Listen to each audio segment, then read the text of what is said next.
आ गया है हिमाचल का जनादेश। और जनादेश क्या कहता है? 39 सीटें जीतने के साथ ही सरकार बना रही है कांग्रेस पार्टी, सत्ता में वापसी कर रही कांग्रेस पार्टी। रिवाज यहां पर नहीं बदल पाई डबल इंजन की सरकार। और यहां फरमान साफ है कि देखिए सत्ता परिवर्तन कर दिया हमने, अब मुद्दों पर बात होगी। किन मुद्दों पर यह मतदान किया है? इतनी बड़ी जीत कांग्रेस को दिलवाई है, जहां पर बड़े बड़े दावे किए जा रहे थे कि देखिए हम क्या कुछ नहीं कर देंगे 5 साल में। नरेंद्र मोदी ने क्या नहीं किया, राम मंदिर की बातें हुई कि राम मंदिर का निर्माण हमने करवाया है, और इसके अलावा धारा 370, लेकिन ये बातें काम नहीं आई। ये विधानसभा का चुनाव था विशाल, जैसा कि पहले भी आप जिक्र कर रहे थे कि विधानसभा का चुनाव था।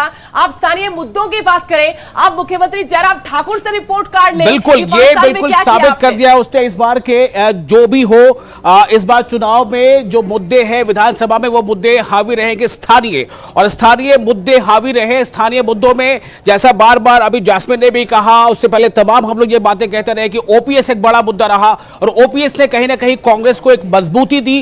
ओपीएस के सहारे से कांग्रेस से ये नैया पार लगाई है, और ओपीएस एक ऐसा मुद्दा था जिस पर बीजेपी थोड़ा बचते बजाते निकलने की कोशिश कर रही थी। हालांकि बहुत तरह से कोशिश हुई है कि किसी तरह से ये जो बातें आ रही थी एंटी इनकम्बेंसी की, कि उसको किसी तरह दरकिनार किया जाए, लेकिन ये मुद्दे हावी रहे। स्थानीय मुद्दे, चाहे वो बेरोजगारी हो, महंगाई हो, ओपीएस हो, या फिर बागवानों का मुद्दा हो, या फिर अग्निवीर वाला मुद्दा हो, ऐसा लग रहा है कि तमाम मुद्दे मिलकर एक कॉकटेल बन गया। और जो लगातार कांग्रेस का दावा था कि हम 40 के पार जाएंगे, लेकिन 40 तक पहुंचती कांग्रेस नजर आ रही है। सरकार कांग्रेस की बनने जा रही है। तो ये चेहरा भी देख लीजिए, जयराम ठाकुर बीजेपी के उम्मीदवार सराज से छठी दफा ये विधायक तो बन के विधानसभा जाएंगे, लेकिन जो जिम्मेदारी इन कंधों पर थी उस पर वो खरा नहीं उतर पाए।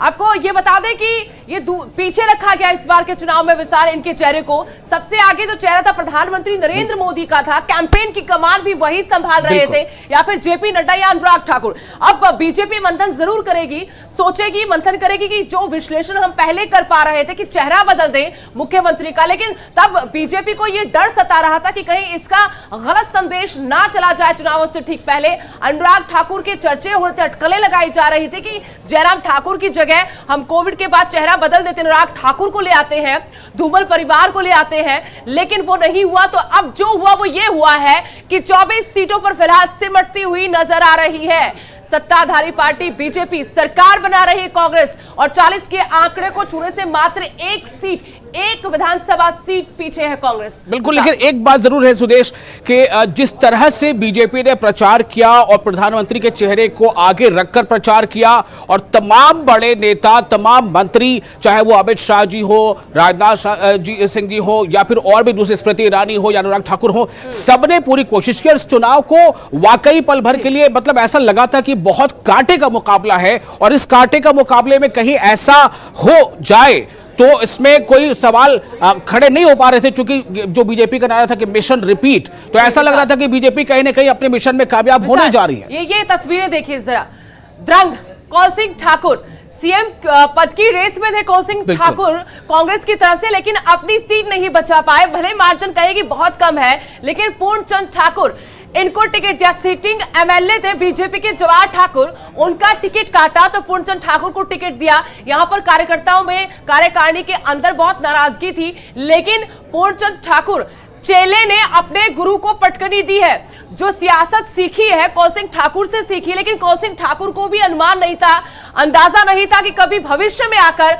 ये जो सीख रहे हैं आज सियासत में उनको पटकनी दे देंगे, वो भी तब दे देंगे जब सरकार बन रही है पार्टी की। और इसमें एक कहावत पुरानी याद आ रही है कि गुरु गुड़ चेला चीनी, तो वही इस सीट पर हो गया है, जो द्रंग की सीट है, जिसमें पूर्णचंद ठाकुर जो भले ही चेला रहे हो, जैसा स्वदेश बता भी रही है कि कौल सिंह के वो चेले थे, लेकिन चेला जो है वो चीनी बन गया है, गुरु जो वो गुड़ बनकर उन्हें हार का स्वाद इसमें चखना पड़ा है। बहरहाल ये कांग्रेस की हार इस सीट पर है द्रंग पर, और पूर्णचंद ठाकुर ने, बीजेपी ने जिन्होंने जीत हासिल कर ली है। बड़ा जो फैक्टर है वो यही है कि भाई ऐसा कैसे हो गया। एक तरफ पार्टी ये खुद को दावा करते थे कि मैं जो है, या इनके सहयोगी कहते थे कि मैं सीएम का उम्मीदवार हुए, अपनी सीट ही नहीं बचा पाए।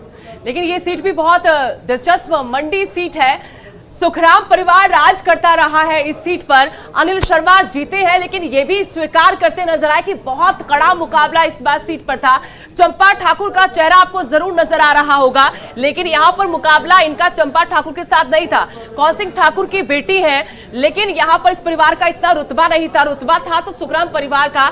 अनिल शर्मा सोचेंगे कि क्या हो गया मेरे साथ। एक दफा सोच रहे थे कि वापस घर वापसी करते, कांग्रेस में जाते हैं, वहां टिकट भी इनको मिल जाता, लेकिन बीजेपी में टिके रहे, क्योंकि अपने बेटे आश्रय शर्मा को भी बीजेपी में ले आए। लेकिन सत्ता से बाहर रहना होगा। जब सत्ता में थे तो सत्ता में रहते हुए दरकिनार रहे और मान मनोबल हुआ। बाद में अगर थोड़ा बहुत भाव दिया तो 1.5-2 महीने पहले ऐसा हुआ कि चलो टिकट देंगे तो आप रह जाइएगा, यहां पर टिकट दे दी, लेकिन लाज जरूर बचाई है, अपनी भी और बीजेपी की भी लाज यहां पर बचाई है। और मुझे तो लगता है कि इन्होंने अपनी भी लाज बचाई और मंडी ने भी बीजेपी के कहने कहीं लाज बचाई है। मंडी और चंबा ये दो ऐसे डिस्ट्रिक्ट हैं जहां पर बीजेपी ने अच्छा परफॉर्म किया। लेकिन परवीन शर्मा लग रहा था कुछ बड़ा कमाल यहां पर करके दिखाएंगे। शर्मा वोट बैंक, ब्राह्मण वोट बैंक में अगर सेंधमारी कर पाए तो राह इनकी मुश्किल है। ये तो स्वीकार किया कि राह तो मुश्किल रही, लेकिन जीत होती है।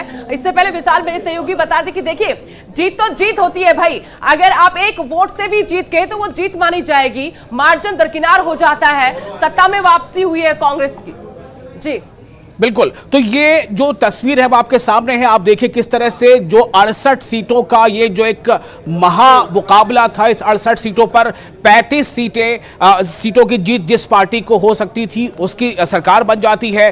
तो यहां पर जो अब आंकड़े हैं वो 40 पर आकर कांग्रेस जो हटकी है, 39 सीटें डिक्लेयर हो चुकी है कांग्रेस के फेवर में और 1 सीट पर लीड कर रही है। बीजेपी ने बहुत प्रचार किया, बहुत कोशिशें की, बहुत मेहनत की और यहां तक कि मुझे लगता है कि शायद ये एक इतिहास बना है पहली बार कि तमाम की तमाम 68 विधानसभा क्षेत्रों में एक ही दिन में 68 रैलियां बीजेपी ने की थी। उसका जो कुछ बीजेपी को मिला वो यहां तक सामने हम देख पा रहे हैं। प्रचार था। मेरे सहयोगी गौरव शुक्ला एक बार फिर से हमारे साथ जुड़ गए हैं। सुबह से हम मैदान में डटे हुए हैं, जैसे कांग्रेस डटी रही, हारी नहीं, पीछे नहीं हटी। तमाम बातें हुई, कहा कि हमारे पास संसाधन नहीं है लेकिन फिर भी डटे रहे और यह भी कहा कि कांग्रेस ने चुनाव नहीं लड़ा, कर्मचारियों ने, जनता ने लड़ा। लग भी रहा कि वाकई में लड़ा गया, जमीन पर रहकर लड़ा गया। गौरव जी बिल्कुल, देखिए इन चुनावों को बड़े अलग तरीके से देखने की ज्यादा जरूरत नजर नहीं आती, क्योंकि सबसे बड़ा फैक्टर यही है कि एक बारी उमकी ये चलता आया और एक बार फिर से वो हो गया। यहां पर 2-3 अहम पॉइंट्स हैं, आप बहुत देर से इसके ऊपर चर्चा कर रहे हैं कि कितना जोर बीजेपी ने लगाया। आप ये जरूर कह सकते हैं कि बीजेपी पूरे रिसोर्सेज को यूज कर रही थी, लेकिन ये बीजेपी का स्टाइल है कि बीजेपी अगर म्युनिसिपैलिटी में इलेक्शन में जाएगी तो कुछ नहीं पता कि कौन सा मंत्री आकर वहां पर प्रचार कर देगा। तो ये स्टाइल है उनका और ये देश की सियासत का स्टाइल बनता जा रहा है। आप ये भी नोट कीजिए, बन चुका है। तो अभी आप दिल्ली में देखिए, दिल्ली के एमसीडी इलेक्शन में जिस तरह से प्रचार हुए हैं, 5-5 राज्यों के मुख्यमंत्री वहां प्रचार में उतरे और जो केंद्रीय मंत्री थे वो भी उतरे थे। तो ये हमने देखा है। हैदराबाद में म्युनिसिपल का जो इलेक्शन हुआ वहां भी बीजेपी के बड़े-बड़े मिनिस्टर्स आए थे। तो आप जो कह रहे हो बात बिल्कुल सही है कि बीजेपी ने अपना स्टाइल मैं ये पॉइंट कह रहा हूं कि ये बीजेपी तक सीमित नहीं है। आप देखिए कि इस समय गुजरात के इलेक्शन में क्या हुआ आम आदमी पार्टी का। 5 सीटें दिख रही हैं आम आदमी पार्टी की और इस तरह से प्रेजेंट किया गया आम आदमी पार्टी की तरफ से और पूरी ताकत जितनी आम आदमी पार्टी के पास है, पंजाब की पूरी लीडरशिप आपको नजर आई गुजरात में, दिल्ली वाली पूरी लीडरशिप आपको नजर आई, दोनों सीएम दिल्ली वाले पंजाब वाले आपको नजर आ रहे थे गुजरात में। तो एक नया स्टाइल है कि जब आप इलेक्शन में उतरे गए तो फिर आपको पूरी ताकत लगानी होगी।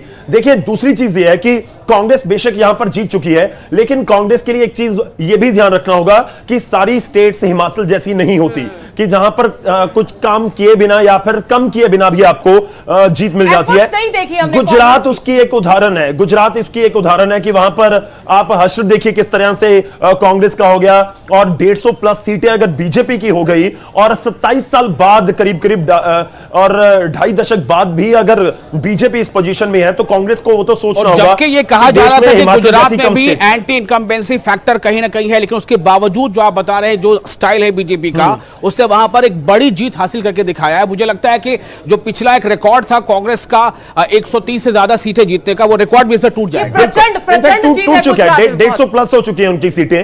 तो ये तो बहुत बड़ा एक मैंडेट गुजरात की जनता ने दे दिया। अब आप उसको अलग अलग आंखों से देख सकते हैं कि देखिए आम आदमी पार्टी आ गई, वोट काट दी, ना खुद जीते ना कांग्रेस को जीतना दिया, फायदा हो गया बीजेपी। देखिए कुछ भी हो, सियासत है, सब कुछ पॉसिबिलिटी है, लेकिन पॉइंट यही है कि आखिर किस तरीके से आप आगे बढ़ते हैं। चलिए इस बीच एक बड़ी खबर, लड़ाई कैसे लड़ी कांग्रेस जी। ने, बहुत दिलचस्प है देखना। वहां पर हथियार पहले डाल चुकी थी कांग्रेस। चलिए एक और बड़ी खबर, उसका रुख करते हैं। मुख्यमंत्री जयराम ठाकुर की तरफ से इस्तीफा दे दिया गया है, और यह देना ही पड़ना था क्योंकि नंबर आपके पास नहीं है, तो मात्र औपचारिकता ही है कि आपको रिजाइन करना पड़ेगा, और रिजाइन कर दिया गया है। हिमाचल के नए मुख्यमंत्री कौन होंगे उसके ऊपर नजर रहेगी। जब तक नए मुख्यमंत्री नहीं मिलते, कांग्रेस के कोई नेता जो शपथ नहीं लेते, उस समय तक तो कार्यकारी तौर पर जयराम ठाकुर जरूर रहेंगे, लेकिन कुर्सी तो उनको छोड़नी होगी। रिजाइन उन्होंने कर दिया। इसी रिजिग्नेशन के साथ ये सबसे बड़ा सवाल पैदा अब ये होता है कि अब जो नई सत्ता बनने वाली है, नई सरकार बनने वाली, उस सरकार की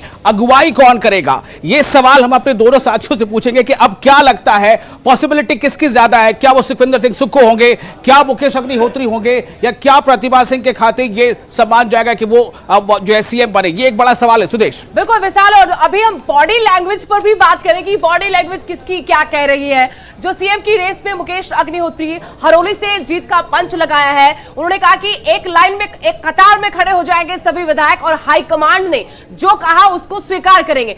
सुखविंदर सिंह सुक्खू कहते नजर आए कि देखिए थोड़ा सा इंतजार और कीजिए, ये जो 39 आंकड़ा 40 होने दीजिए।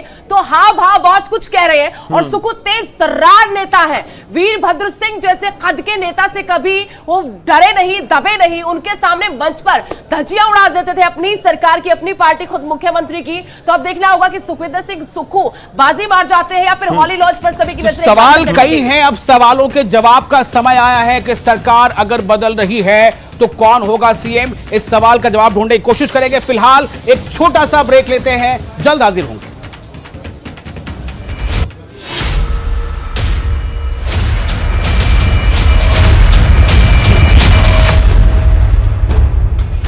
Myntra Indo Reason